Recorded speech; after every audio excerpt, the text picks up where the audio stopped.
बिस्मिल्लाहिर्रहमानिर्रहीम। अस्सलाम वालेकुम नाज़रीन, मैं हूँ महरीन सब्तैन, देख रहे हैं आप मेरा यूट्यूब चैनल। नाज़रीन, आपसे एक वादा किया था कि आपको मैं ज़हीर की फ़ैमिली के हवाले से बताऊँगी। दुआ ज़हरा केस जिस पर कि मैं मुसलसल आपको अपडेट कर रही हूँ। ज़हीर की फ़ैमिली के हवाले से कुछ बहुत ही ख़ुसूसी मालूमात मैंने हासिल की हैं। ये फ़ैमिली कौन है, ये कौन लोग हैं और ये किस तरह का ये मामला है और क्यों इस कदर इन लोगों को एक ज़ोम था कि इनको कोई कुछ कह नहीं सकता। और ये सब कुछ इनकी फ़ैमिली में सब कुछ जो पहले से हो रहा था, इनकी फ़ैमिली के अंदर इस तरह की और जो लड़कियां मौजूद हैं उनके बारे में कुछ बड़ी एक्सक्लूसिव मालूमात मैंने हासिल की। कुछ चीज़ें लोग बता रहे हैं इस वक्त यूट्यूब चैनल्स के ऊपर। मुझे कुछ मालूमात वहाँ से मिलती रहीं, लेकिन मैं चाहती थी कि फ़र्स्ट हैंड इन्फॉर्मेशन आप तक पहुँचाऊँ। इसलिए इनके इलाके ख़ासतौर पर हवेली लखा से कुछ ऐसी मालूमात मैंने हासिल की हैं जो मेरे लिए बड़ी हैरान कुन थी और मैं बहुत हैरान हुई कि ये किस तरह की फ़ैमिली है और किस तरह के लोग हैं। गो ज़हीर की वालदा जो है वो पंजाब यूनिवर्सिटी में ग्रेड चहारम की मुलाजमा है और वहाँ पर इनकी रिहाइश भी थी। लेकिन अब इस वक्त ज़हीर किधर है, बहुत से लोग बहुत सी बातें कर रहे थे, वो भी आपको बताना है। और आपको ये भी बताना है कि वो मौलवी साहब जो हैं उन्होंने कुछ बातें बताई हैं उस निकाह के वक्त के बारे में, वो भी सब आप इस वीडियो में जानेंगे। और फिर जो इस वक्त दुआ के वालिद लाहौर में मौजूद है और किस तरह से इस केस को परसू किया जाएगा, ये सब कुछ आज आपको इस वीडियो में जानने को मिलेगा। सबसे पहले तो आपको ये बताऊं कि ज़हीर और दुआ इस वक्त कहाँ पर है। पहले तो ये कहा जा रहा था कि ज़हीर और दुआ जो है वो लाहौर में नहीं है, बल्कि कागान नारान घूमने फिरने चले गए। ऐसा बिल्कुल भी नहीं है, बल्कि ज़हीर और दुआ इस वक्त हवेली लखा में मौजूद है और वहाँ पर ही वो दोनों छुपे हुए हैं उसी घर में। इस वक्त खौफज़दा भी है और इस बात को हम नहीं ओवरलुक कर सकते कि कोई ऐसा गैंग भी इनके पीछे है डेफिनेटली, क्योंकि अब कुछ ऐसी हैरानकुन मालूमात हैं जो कि मैं अगली वीडियो में आपको बताऊंगी। कुछ ऐसे सबूत हैं जो दुआ के वालिद इस वक्त लेकर आए हैं लाहौर, और मैं समझती हूँ कि इन सबूतों को उन्हें बहुत अच्छे से इस्तेमाल करना होगा, क्योंकि ये सबूत जो है ये बुनियाद बनेंगे कि दुआ को उसके वालिद से भी मिलवाया जाएगा और दुआ को अगर वालिद के हवाले नहीं तो एटलीस्ट एक न्यूट्रल बॉडी के हवाले किया जाएगा। सबसे पहले दुआ और ज़हीर इस वक्त हवेली लखा में मौजूद है, कहीं हनीमून पे, कहीं इधर उधर नहीं गए हुए। खुदा के लिए इस तरह की बातें ना करें, बड़ी तकलीफ़ से गुजरते हैं उनके वालिदैन जब ये बातें सुनते हैं। इसके वालिद कहते हैं कि इनकी वालदा जो है वो नींद की गोलियां लेकर सोती है और वालिद जो है वो कहते हैं मैं किसी तौर पर नहीं मान सकता। मेरी बेटी तो जिस दिन गई है घर से उस दिन मुझसे ये बातें करी थी कि बाबा इस दफ़ा हम कहीं और मरी के अलावा घूमने फिरने जाएंगे। इसके वालिद ने कुछ चीज़ें दिखाई जो कि दुआ के हवाले से इस बात का सबूत है कि दुआ जो है वो घर से भागी नहीं है, बल्कि दुआ को अगवा किया गया है। वो अभी भी इस बात पर कायम है और अब इसके वालिद की वो बातें सुन के, वो कुछ सबूत देखकर मुझे भी ऐसा लगता है कि यकीनन दुआ को अगवा ही किया गया है, क्योंकि इसके वालिद भी ये कहते हैं कि मुझे तो लगता है कि लड़के को भी यह गमाल बनाया गया है। अच्छा, अब ज़रा इधर आ जाते हैं कि बेसिकली ज़हीर की फ़ैमिली क्या है, क्योंकि हमने दोनों जावियों से इसको देखना है। या तो दुआ जो है उसे वरगलाया गया और वो घर छोड़कर गई, या फिर ये है कि ज़हीर जो है वो भी एक मोहरा है और इसे इस्तेमाल किया जा रहा है। और ये वकील जो है इसकी भारी फीसें कौन दे रहा है, ये एक बहुत बड़ा क्वेश्चन है। और जो मौलवी है, मुझे तो मौलवी साहब पे बड़ा गुस्सा है। मौलवी साहब जो है उनका एक बयान सामने आया, उन्होंने कहा कि जब ये दोनों बच्चे मेरे सामने आए तो दोनों ही बहुत कम उम्र थे और मुझे उस बच्ची को देख के कहते हैं, कस्में खा के कहते हैं कि मुझे तो लगा कि जैसे मेरी अपनी बेटी हो। वो कहते हैं फिर मैंने पूछा कि इसकी वालदा कौन है, वालिद कौन है, और फिर पत्नी क्या अभी मैं इसके ऊपर और मालूमात भी हासिल करूँगी। मेरी कोशिश है कि मौलवी साहब से मेरी टीम जो है पूरी एक्सक्लूसिव उनसे मालूमात, फर्स्ट हैंड इन्फॉर्मेशन, क्योंकि देखें बहुत से चैनल्स के ऊपर बहुत सी इन्फॉर्मेशन आ रही होती है। मेरी कोशिश है कि फ़र्स्ट हैंड इन्फॉर्मेशन यानी कि डायरेक्ट सोर्स से आपको इन्फॉर्मेशन लेकर पहुंचाऊं। अलबत्ता मौलवी साहब ने ये ज़रूर कहा कि मैंने फिर निकाह पढ़ने से इनकार कर दिया, क्योंकि मुझे ये नहीं लग रहा था कि ये सब कुछ सही है, क्योंकि वालदा जो इनकी बताई गई थी वो इसकी वालदा नहीं थी, बच्ची की वालदा का कोई अता पता नहीं था। लेकिन अब यहाँ पर ये देखिए अपने लिए ना सेफ मार्जिन रख लिया जाता है। ये मौलवी साहब जो है इन्होंने निकाह पढ़ाया है, जो मेरी टीम की मालूमात है उसके मुताबिक, ये बेशक जितना मर्जी डिनाई करें। पहले मेरे जो मालूमात हासिल की थी उनमें यह था कि बड़ी अच्छी शोहरत रखते हैं, इलाके के लोग इनको जानते हैं। लेकिन अब जो मज़ीद इन्फॉर्मेशन सामने आ रही है उसमें यह है कि निकाह इन्होंने पढ़ाया लेकिन दस्तखत इन्होंने नहीं किए ताकि मैं जो हूँ बच जाऊँ। तो जनाब ये तमाम तर मामला हुआ है और सबसे बड़ा कल्प्रिट इस तमाम तर मामले में वो वकील है जिसने अब अपना नंबर भी बंद कर दिया। ये वकील जो है इसने ये तमाम चीज़ें अरेंज कराई। और सोचने की बात यह है कि इतना मुतहर्रिक क्यों था। ज़हीर इतना नहीं कमाता था कि वो इस वकील को पे करता। चाहिए कहा जाए ज़हीर तो 90,000 रुपये कमाता था, मैं इसके बारे में भी आपको बताऊंगी कि ज़हीर के असल अर्निंग के ज़राए क्या है और कहाँ से वो 90,000 रुपये कमाता है, कहाँ से उसने 22,000 रुपये दिया। इस बारे में भी बहुत एक्सक्लूसिव इन्फॉर्मेशन है, लेकिन मालूमात मुकम्मल होने पर आपको बताते हैं। अब ज़हीर की फैमिली के बारे में आपको बताती हूँ, उसकी कास्ट क्या है। बहुत ही हैरत अंगेज़ इंकशाफात है। मैं जैसे कि आपको पहले भी बता चुकी थी कि इस फैमिली में लड़कियाँ भगा कर लाने का बड़ा रवाज है और आज से पहले इनको कोई टकराया नहीं था, आज से पहले किसी ने इनको ठीक से पकड़ा नहीं था। इससे पहले भी इसके चचा के खिलाफ पंचायत में मामला चल रहा है। अब मामला क्या है इनकी फैमिली का, ये भी ज़रा सुनिएगा। बड़े होशरुबा इंकशाफात है। ज़हीर की फैमिली अपने आप को जोया कहलवाती है। अच्छा, मैं आपको यहाँ पे ये भी बताऊँ, मुझे बड़ा दुख होता है। सादात फैमिली से इस बच्ची का ताल्लुक़ है और सादात आपको पता ही है कि नबी पाक सल्लल्लाहु अलैहि वसल्लम की आल यानी कि उनके औलाद में से है और सादात का बड़ा एहतराम होता है। आजकल के ज़माने में तो लोग सादात को कुछ समझते ही नहीं, वरना एक वक्त था कि सादात की बड़ी इज़्ज़त होती थी। चोर चक्के भी किसी गाँव में जाते थे ना, तो अगर पता लगता था कि ये सैयदों का घर है तो वो घर छोड़ते थे, बल्कि उसके साथ के 10 घर छोड़ के डकैती करते थे। ये इज़्ज़त और एहतराम दिया जाता था। लेकिन अब ना वो ज़माना रहा ना वो लोग रहे। अच्छा, क्या है ये ज़हीर की फैमिली है, अपने आप को जोया कहलाते हैं। बेसिकली ये राना कहलाते हैं कौम है और अपने आप को ये मोची भी कहते हैं, ठीक है। और ज़हीर के जो दादा है उसका नाम मकबूल है और वो किसी डेरेदार के पास काम करता है। मकबूल ने भी जवानी में एक लड़की को भगाकर शादी की थी और ज़हीर के जो वालिद है मुनीर, वो तमाम भाइयों में सबसे बड़े थे। उन्होंने भागकर अलबत्ता शादी नहीं की, लेकिन उनकी वफ़ात हो चुकी है।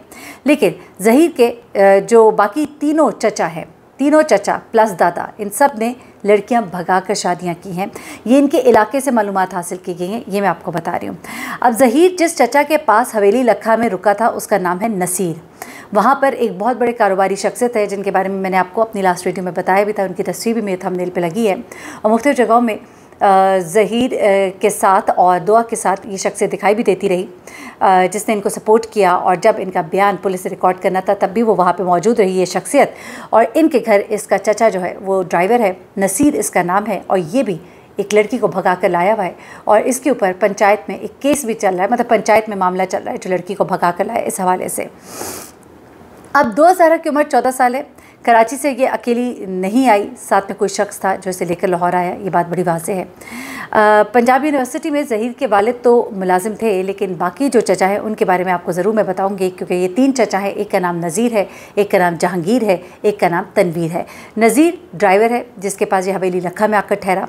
जहांगीर जो कि दूसरा चचा है वो मजदूरी करता है, जबकि तीसरा चचा जो है वो तनवीर है जो कि रिक्शा चलाता है। अब अगर आप बैकग्राउंड देखें दुआ का, तो उसके वालिद एक पढ़े लिखे इंसान हैं, ऑनलाइन काम करते हैं। दुआ की तस्वीर और उसका लाइफस्टाइल देख के पता लगता है कि एक अच्छे मुतवस्सित घराने से ताल्लुक़ है। एक ऐसी फैमिली जो अपने बच्चों के ऊपर इन्वेस्ट करते हैं, अपने बच्चों को पढ़ाने लिखाने की जस्तजू रखते हैं, जहाँ पर एक बड़ा क्लास डिफरेंस आपको नज़र आता है। मैं ये नहीं कहूँगी कि कोई बहुत अपर मिडिल क्लास है, लेकिन एक अच्छे घराने से ताल्लुक़ है उनका। और यहाँ पर उनकी बच्ची का कोई मैच बनता ही नहीं ज़हीर जैसे लड़के के साथ। और दुआ के वालिद का भी ये कहना है कि मुझे लगता है कि ज़हीर भी एक मोहरा है। उन्होंने कुछ ऐसे सबूत लाए हैं जो मैं अभी नहीं डिस्क्लोज़ करूँगी इस वीडियो में, अगली वीडियो में आपको बताऊँगी। केस जो है अभी आज तो मैं जब जुम्मा है ये वीडियो रिकॉर्ड कर रही हूँ, जब तक आप तक ये पहुँचेगी गालबन ज़हीर के वालिद जो है ये केस रजिस्टर कर चुके होंगे लाहौर हाई कोर्ट के अंदर। उन्होंने दरख्वास्त देनी है कि जो फ़ैसला किया गया उस पर नज़रसानी भी की जाए और दुआ को उनसे मिलवाया भी जाए। अब दुआ ज़हरा को लेकर ज़हीर जो है पंजाब का एक गाँव है 40 SP, उसमें अपने चचा नज़ीर के पास जाता है, जो कि ख़ुद भी पहले से ही एक लड़की को भगा कर लाया हुआ था।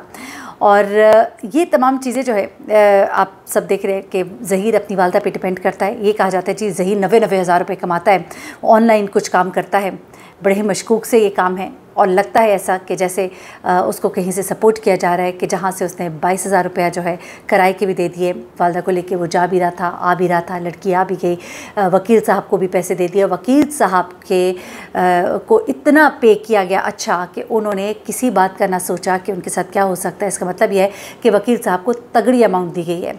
वकील साहब को ये तगड़ी अमाउंट देने की पोजीशन में ज़हीर नहीं था। ये तमाम चीज़ें मशकूक बनाती हैं और इस बात को मज़ीद तक़वियत देती हैं कि यकीनन कुछ लोग हैं। देखिए, इस बात को हम एक साइड पे नहीं कर सकते, क्योंकि कुछ इम्कानात ये जाहिर किए जा रहे हैं कि या तो 2000 से कोई गलती हुई है ऑनलाइन गेम्स खेलते हुए, जैसा कहा जाता है कि मुख्तलिफ चैट रूम्स, जैसे कि मैं पिछली वीडियो में आपको बता चुकी हूँ, बच्चों से मुख्तलिफ मालूमात ले ली जाती हैं, उनकी वीडियोज़, उनकी तस्वीर, कुछ भी ऐसा होगा जो कि उनके हाथ लगा होगा, जिसकी वजह से 2000 या तो डरी है, खौफजदा है, या जैसा को निकली है उसे अगवा किया गया है। उसके बाद 2000 की कोई ऐसी वीडियोज़ या तस्वीर बनाई गई हैं जिसकी बुनियाद पर उसको डराया और धमकाया जा रहा है, या फिर 2000 को वरगलाया गया है और ज़हीर ने उसको वहाँ से भागने में पूरी मदद की है और कोई ना कोई जो उसके साथ था। क्योंकि देखिए, बड़ी सॉलिड बात है इनके वालिद की भी कि मुख्तलिफ चेक पोस्टें थी, रोका जाता है लाहौर से कराची से लाहौर एक तवील सफ़र है, और इस दौरान में कहीं किसी जगह पे नहीं रोका गया, कहीं उस बच्ची की आईडी के बारे में नहीं पूछा गया। ये बड़ी हैरानकुन बात है। या फिर तो हमारे तमाम जो सिक्योरिटी के इदारे हैं उनके ऊपर सवाल है कि इतना तवील सफ़र और इतनी चेक पोस्टें और एक अकेली लड़की और एक ड्राइवर और गाड़ी में सफ़र कर रहे हैं, ना कहीं रोका गया, ना पूछा गया, ना कोई सीसीटीवी कैमरा। ऐसा तो नहीं हो सकता। कोई औरत भी साथ थी, कोई मर्द भी साथ था। इस सफ़र में दो अकेली नहीं थी सिर्फ ड्राइवर के साथ। इस पे मेरा भी यकीन है और यही कहना है दुआ के वालिद का भी। अब मैं आपको ज़रा आखिरी चीज़ बताती चलूँ कि 2000 के वालिद ने लाहौर की मुकामी अदालत में दुआ ने पहले 2 दरख्वास्तें दायर की थी, जिनमें से एक दरख्वास्त जो है दुआ ने अपने वालिद और कज़न के ख़िलाफ़ दायर की, जिसमें इस्तदा की गई कि उन्हें हरासमेंट से रोका जाए, और दुआ ने इल्ज़ाम लगाया कि मुझे ज़दकोप करने और घर आकर ले जाने की कोशिश की गई। और दूसरी दरख्वास्त जो है वो प्राइवेट कंप्लेन फौजदारी क्रिमिनल कार्रवाई के लिए है। इसमें भी 2000 अपने वालिद के ख़िलाफ़ जा रही है। हरासमेंट की दरख्वास्त जो है 18 मई को सुनी जाएगी। दूसरी दरख्वास्त भी इसी माह सुने जाने के इम्कानात हैं। ये मैंने आपको नंबर 1 इन्फॉर्मेशन दे दी। ये वो 2 दरख्वास्तें जो दुआ की तरफ से दायर की गई। दूसरी बात की तरफ आ जाती हूँ, जहाँ पे वालिद हैं जो कि अब यहाँ लाहौर पहुँचे हैं और लाहौर हाई कोर्ट में अब वो अपील करेंगे, और दुआ के वालिद अपनी बेटी का ओरिजिनल बेफॉर्म भी लेकर आए हैं, और एक सोसाइटी है जो उनके साथ खड़ी है इस वक्त, और इस मामले में उनकी आवाज़ भी बनी हुई है, और बहुत ज़रूरी है मामले को देखने की, क्योंकि इसमें बच्चों का फ्यूचर जो है वो लिंक्ड है। और 14 साल की बच्ची को शायद इल्म भी ना हो कि शादी क्या होती है। एक 14 साल की बच्ची कराची से जो लाहौर आई है, इस मामले पर अदालतों को अब बहुत सोच के फ़ैसला देना होगा, और ऐसे वकला जो बग़ैर किसी तहकीक के मासूम बच्चों की शादी करा देते हैं, मैं तो कहती हूँ कि उनके लाइसेंस जो है वो कैंसिल करने चाहिए और उन्हें सख्त से सख्त सज़ा देनी चाहिए, और इस केस को एक एग्ज़ाम्पल बना देना चाहिए कि आइंदा के बाद कोई मौलवी निकाह पढ़ते हुए, कोई वकील निकाह कराते हुए और कोई बच्चा बच्ची भागते हुए ये ज़रूर सोचेंगे कि ऐसा नहीं हो सकता कि जैसा आप चाहेंगे, और कोई कानून नहीं होगा, कोई आपको पकड़ेगा नहीं। ये हो नहीं सकता।